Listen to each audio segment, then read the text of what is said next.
Hi everyone, in this video we're going to start looking at the Revolve command in Autodesk Inventor. Now we're going to start by using this little stopper which comes from an N5 graphics paper. It can be modelled using Extrude and it can be modelled using Revolve, so we're going to look at both options so that we can focus in on the Revolve command a little bit later. Now we've got an orthographic view of this little object as well as a pictorial isometric view. We've got an elevation which has been sectioned, that means it's been cut in half, and that's what this little cutting plane with the A and A refers to. We've also got our plan, we've got our end elevation which hasn't been sectioned, and then we've got a detail view, basically an enlarged view of that little A highlighted by the circle at C. The reason that all of these things have been done is to give us this extra bit of information. So what we'll do is we'll start by looking at how we form this using the Extrude command and then show the alternatives that we can use using Revolve.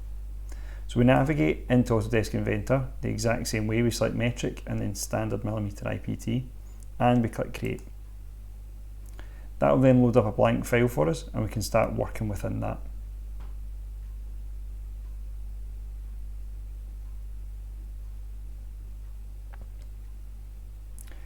We're going to start off with a 2D sketch, and because we're going to be using Extrude and what we're going to do is look to model this little section here, we're going to start by drawing that circle. So we're going to use the top facing work plane. So we're going to click on top and then click on what is the XZ plane here. I'm just going to spin it around so we're looking at it in the correct orientation, and then I'm going to use my center point circle tool by clicking right in the center here and just drawing out to the right dimension. Now the diameter for this circle is 20, so we're going to input as 20, and then we're going to click on top just to zoom in a little bit closer, and we're going to finish sketch, and then we're going to pivot this round into an isometric view. We're then going to use Extrude, and what we're going to do is we're going to look at the dimension for that, and this is where we have to start using our different views. Now we can see the height from the top to the bottom of this little top part of the stopper is given as 10 millimeters, so that's the thickness of our extrusion. We input that as 10 and click OK. Then what we're able to do is if we flip to look at the bottom side, there are two different methods we can use to hollow this out. So when we look at the section view, anything that has got the hatching lines, the diagonal lines, shows a surface that's been cut, which means that these little white spaces are actually a little hole that wraps around the underside of this object. So what I'm going to do is I'm actually going to use the shell command to remove some of this material, because this little 2mm thickness continues up the side, along the top and down the bottom, which means we can hollow it out with shell, because the shell edit gives a uniform wall thickness. So clicking the shell option, which is found up in our edits here, we're going to select to remove a face, which is the bottom face, and we're going to set that thickness to be 2mm. And what that does is it hollows out the bottom of our shape, and what we're able to do now is start adding the next part of our little stopper. So I'm going to create a new sketch on the bottom, selecting that inside circle. My diameter for this inside little cylinder here is diameter 10, and then it extrudes all the way down from the top surface here and continues until 10mm from the bottom of this overall height. Now the overall height is 45. We know that there's 2mm taken away from the inside there as well, and we're stopping 10mm short from the overall height. So we need to factor this in when we work out how far we're extruding. This could be done by adding up the different sizes that are there. What we could do is start by saying 10mm comes away from the overall height of 45, leaving 35. We know as well that we need to not include the 2mm at the top there, which means what we're going to do is take that away from the 35, and that leaves us with an extrusion of 33. So a diameter 10 circle extruded by 33. Click the circle tool, click on the center point, and we increase the size there. We can input that as 10, finish the sketch, and then extrude that down the way by 33mm. What we can now see is something starting to form the shape of the stopper, and we can work on that bottom surface. That bottom surface is where we're going to extrude this small rectangular profile, and we're going to extrude it to be a cuboid. It's 2mm in thickness, and 6mm in width, and then it extrudes down by 10mm. So starting a sketch on that bottom surface, I'm then going to use the 2-point centre rectangle, snap to the middle there, and roughly draw a rectangle 6x2. I can then use dimension to select the height and set that exactly to 2, and select the length and set that exactly to 6. I can finish the sketch and I can extrude by the 10mm. That then gives us the finished object created using the extrude command and working with shell as well. The alternative is to use the revolve command, which allows us to do far less steps, but it does mean a far more complex profile. Now revolve, unlike extrude, which takes one profile and stacks it up on top of one another, revolve takes a profile, a 2D shape, and repeats it around an axis, basically working in a loop if you think of something like the rings going around Saturn. To do that, we're going to create a brand new file. We're still going to select metric and we're still going to choose a standard millimeter file. We're going to create the file and we're going to start our sketch, this time looking at a vertical work plane on the front, choosing XY. Now revolve can be used to model anything cylindrical, but we need to remember that this little bottom section here is not cylindrical, it is a little cuboid. So for the revolve command, we're going to ignore this little 10x2 extrusion down at the bottom and focus on this profile here. Now when doing extrusions, we would use the whole profile. For revolve, we're going to use the half profile, but we'll still be able to use all of these sizes. The steps are just a little bit different. We're going to start off by fixing a centre line through the middle of our object. To do that, we are still working in sketch mode. We select the line tool, but this time what we do is we choose the centre line option. We snap to the middle, click once, move up and click again, and then we can just right click OK. It doesn't matter how tall this is, it's just used to give us a guide for later on.